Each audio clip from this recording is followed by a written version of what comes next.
So we're here today to talk about your story. Your name will remain anonymous. And we're here to talk about what led to this traumatic moment for you. See, I was 17 at the time. I was working at a retail store with two other women or girls who were older than I. They were in their 20s, and they invited me out, and I thought that I'd be cool and that I'd go out with them. So they were able to get me into a bar. I'm 17, mind you, and we're drinking, and then they brought out some marijuana. So I started smoking marijuana with them. One girl left, and I stayed with another coworker. I thought friend at the time, and I do not remember getting into a car. I don't remember pulling up to this place. I vaguely remember going upstairs. I remember having a hard time going up these stairs. And I remember a bed. And I remember saying no. And like trying to like push him off a little bit. And then say no, pushing him off. And then I blacked out. From there, I remember nothing. Yeah, I remember absolutely nothing.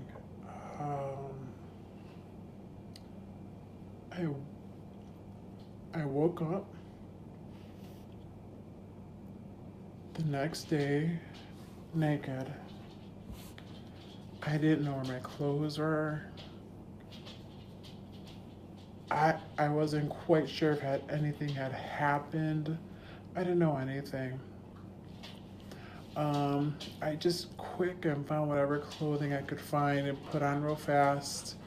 I found my friend. She was in a different room of the apartment. And I woke her up and I told her I need to go home right now. Right now. And she took me home. And then I figured out from that, I used the restroom, and well, that's when I realized that I had sex, and I didn't even know how or what happened or anything like that. So that was my incident. How I took it from there was for the next many years was that it was my fault. It wasn't the person's fault who raped me. It was my fault that I put myself in that position. I decided to drink and I decided to smoke marijuana, and I went to that location. Had I been more mindful of my surroundings, of what I was doing, that never would have happened. So it was completely my fault. He did nothing wrong. And for many years I thought that was the case. And the effects was that of, it took a very big toll on me, because I was raised to, you don't have intercourse until you are married. This obviously happened prior to that. It was my first time, and I couldn't tell you anything about it. Nothing. I don't recall any events from it. And for many years, I blamed myself for the event. And because of that, I made some very poor choices. My self-esteem became so low. I didn't think highly of myself. My self-worth was as low as I can possibly get. So that I was just, after that, it was my summer year before my senior year of high school. My senior year was absolutely the worst year I've ever had. I used to love sports and plays, and I was involved in the orchestra, and I was really involved in school. Senior year, I barely graduated. I was no longer involved in any of the clubs or the events that I once loved. I didn't do anything. I hung out with what you would call, quote unquote, the wrong crowd. I just started acting out, and that was my senior year. Prior to that, freshman year, I won a class ring for perfect attendance, which is kind of ironic. So, yeah, senior year was very tough, and the following years were just equally as tough. Like I said, until a few years ago, I'd say within the last 8 years, it's when I realized that it wasn't my fault. That I did say no. And that man was at fault, not me. Because I was only 17 and everyone was in their 20s. It was from early to late 20s. Everybody was in but me. And I wasn't respected at that moment. Because I do remember saying no and then just blacking out. So, like I said, within the last few years, I finally realized that it really wasn't my fault. And this is something that has been, I hate to say it, a family secret. No one in my family knows except for my parents and my husband. No one else is aware of it, not my brothers or cousins or anyone else. Nobody else knows because I was embarrassed. Because for so many years I thought it was my fault, and I didn't want anyone to know. Are you okay if I ask you a couple of questions? Sure. How did you approach your parents? How did you build up the courage to tell them about this event? I actually didn't.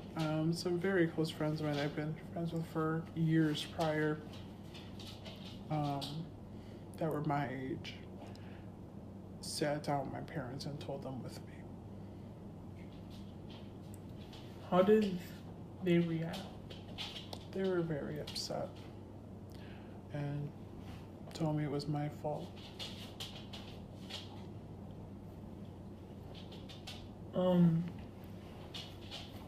Prior to this, did you ever see, I know you never saw yourself in this situation, but after being in this situation, did you realize how often this can occur and this does occur? Yes. I know there's a lot of documentaries out there about this, like on Netflix or on YouTube. And when you see those, do you feel like you partly relate to those girls still, or no? Yes, I do. In what stance? In the stance of many of them want to remain silent because they too feel it's their fault. And the other stance to where some girls speak out because they realize it wasn't their fault, to where I wish I would have spoke out many years ago. And I didn't. To the point to where now it's me learning that it wasn't my fault, and I wish back then someone would have told me that it wasn't my fault. The person who took advantage of you, did you ever see them later on in the future? I did see him later on, and I confronted him, and I asked him why, and he told me that it was mutual. And I said, how could it be mutual? And I don't remember any of it. I blacked out. I don't remember anything. And he says, nope, it was mutual. And I yelled, and I wasn't happy, and I just walked away. At that point, it went back to that. It was back to my fault again.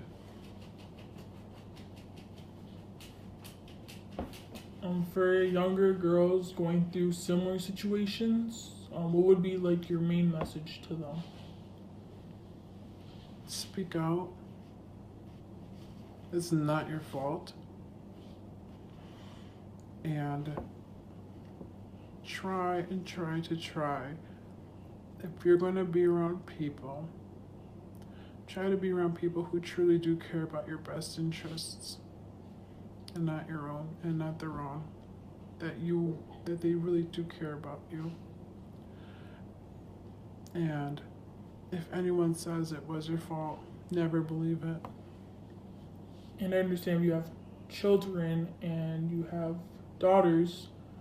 So with that, do you think you're stricter with them going out, or do you think there's some things that you're stricter about than other parents based on your experience? I I don't know about stricter, but I make them more aware of the possibility of what could happen. Um, later in life, if you attend like a gathering and there's alcohol served, like safety things of like, okay, this is what you do in this kind of scenario, or be careful because of this kind of scenario, different scenarios of what can occur, in hopes that this never happens to one of my kids and even friends of my kids. Thank you. I really appreciate you taking this interview with me, because I know you haven't done this. This is completely out of your comfort zone. I really appreciate you taking the steps to talk about this. Thank you.